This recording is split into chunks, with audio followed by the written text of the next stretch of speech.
U.S. President Barack Obama made his announcement on troop levels on Tuesday. It comes just one day before his first of 3 foreign policy speeches on the future of U.S. foreign policy. CCTV's White House correspondent Jessica Stone joins us in the studio.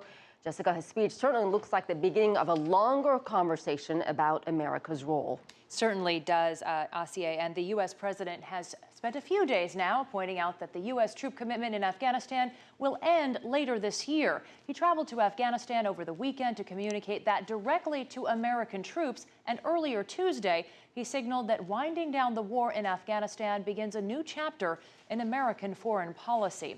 Now, the U.S. has long said that American troops will leave Afghanistan by the end of 2014, but the American people have not heard how many will stay behind.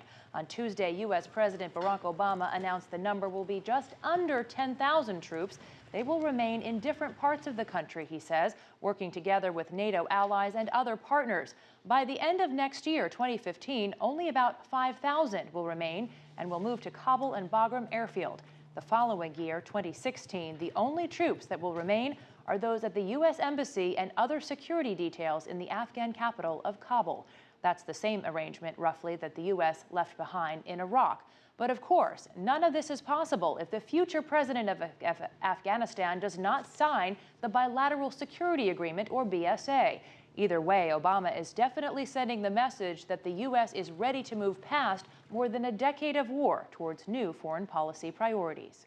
New chapter in American foreign policy will allow us to redirect some of the resources saved by ending these wars to respond more nimbly to the changing threat of terrorism, while addressing a broader set of priorities around the globe. We should note here that Ashraf Ghani Ahmadzi and Abdullah Abdullah head to a runoff election for the Afghan presidency next month. That vote happens June 14th, and both of them have pledged to sign the BSA. That agreement makes American troops immune from Afghan legal prosecution while they are operating on Afghan soil. And President Obama will also add more details to this new American foreign policy vision on Wednesday when he gives the commencement speech at the U.S. Military Academy at West Point. And I'll say we also expect him to flesh out more of this as we hear him on trips to Poland and to France in the coming days. All right. Thank you so much, Jessica Stone.